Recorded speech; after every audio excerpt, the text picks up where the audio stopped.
Bonjour et bienvenue dans cette vidéo. Pourquoi est-ce que c'est si compliqué d'expliquer à un enfant d'où viennent les bébés? Pourquoi est-ce que c'est si stressant, si compliqué? Eh bien, tout simplement parce que à cette question simple: «Maman, comment est-ce qu'on fait les bébés?» ou «Papa, comment est-ce qu'on fait les bébés?» Nous réagissons avec notre cerveau d'adulte. Notre cerveau d'adulte qui pense bébé, sexualité, et donc expliquer la sexualité à un enfant. Et donc, quand votre enfant de 2 ans et demi, 3 ans, 4 ans vous demande comment est-ce qu'on fait les bébés, vous vous imaginez déjà en train de lui expliquer c'est quoi la sexualité, les émotions, la contraception, la grossesse, l'accouchement, les différentes orientations sexuelles. Votre cerveau part dans tous les sens et ne sait pas par où commencer. Alors qu'en fait, l'enfant vous a posé une question très simple. Il vous a demandé comment est-ce qu'on fait les bébés. Il ne vous a pas parlé de sexualité en fait, ni d'émotion. C'est juste une question technique. Or, les enfants en bas âge et jusqu'à 7 ou 8 ans environ sont totalement binaires. Les enfants ont besoin de réponses concrètes, simples. À cet âge-là, c'est blanc ou c'est noir, c'est oui ou c'est non, c'est bien ou c'est mal. Il n'y a pas de demi-mesure, il n'y a pas de teinte de gris, les couleurs n'existent pas, c'est blanc ou c'est noir, point. Il a juste besoin de quelque chose de concret à quoi se raccrocher.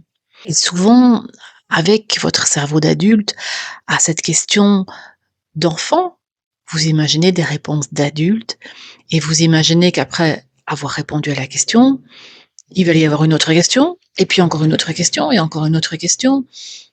Et vous imaginez cette succession de questions embarrassantes à laquelle ça va être compliqué de répondre, jusqu'où il faut lui expliquer les choses, de quoi il faut lui parler, qu'est-ce qu'il est capable de comprendre. Et en fait, c'est très simple. La réponse la plus simple du monde et la plus classique, eh bien, le papa met la petite graine dans le ventre de la maman. Simple. Simpliste? Peut-être, mais l'esprit de l'enfant est simple. L'esprit de l'enfant va être nourri. Il a une réponse simple, concrète, sans émotion. Il va pouvoir laisser mûrir cette réponse, y réfléchir un peu, et puis il reviendra avec une autre question dans 6 mois, dans 1 an, dans 2 ans peut-être. Quand un enfant de 3 ans vous demande comment on fait les bébés et que vous lui dites simplement: «Eh bien, le papa met la petite graine dans le ventre de la maman», vous allez être surpris de voir qu'en fait l'enfant va passer à autre chose. Il y aura pas d'autres questions, pas tout de suite, pas avant des mois. OK, il y a une réponse, point, il passe à autre chose. Et la question suivante, ce sera probablement dans 6 mois ou dans 1 an, ça va être probablement: «Comment il fait le papa pour mettre la petite graine?» Et là, de nouveau, avec votre cerveau d'adulte, vous partez dans des explications, dans tout un raisonnement, alors qu'il suffit de lui dire, «avec son zizi» ou le mot qui vous convient pour désigner le sexe masculin en mot d'enfant,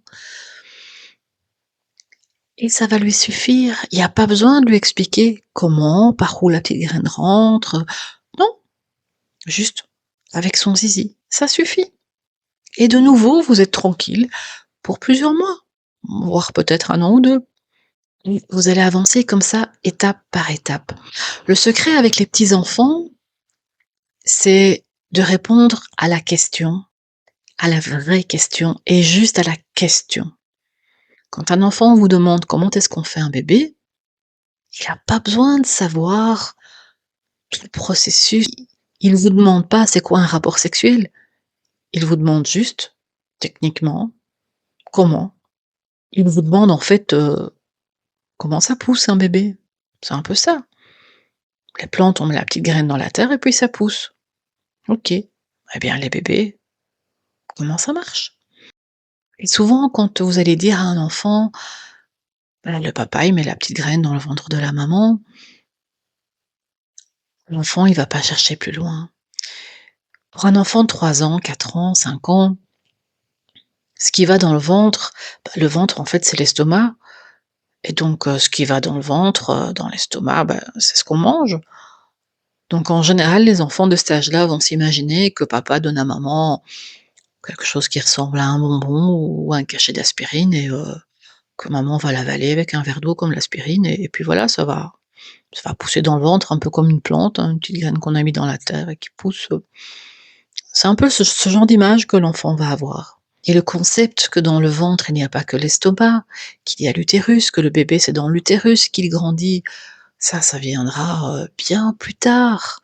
Et de façon surprenante, la question la plus fréquente chez les petites filles, quand on leur a dit qu'on met la graine dans le ventre de la maman, c'est: «La graine, elle ne tombe pas?» Là, de nouveau, il y a pas besoin de commencer à leur expliquer à quoi elle ressemble la graine. Comment c'est? Non, il suffit de lui dire: «Non, elle ne tombe pas» et puis voilà. C'est ça qui est magique avec les enfants. Vous répondez à leurs questions et l'enfant, il passe à autre chose.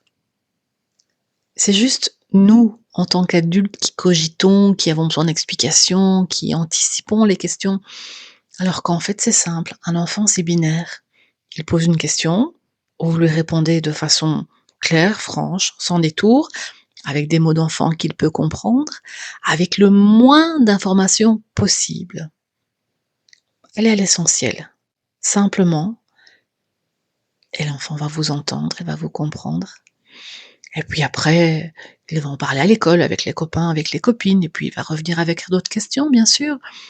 Mais avant d'aborder, les questions vraiment de sexualité, d'MST, de contraception, les grossesses, les accouchements, il aura au moins 12 ans, au moins 12, 13 ans avant de vraiment s'y intéresser.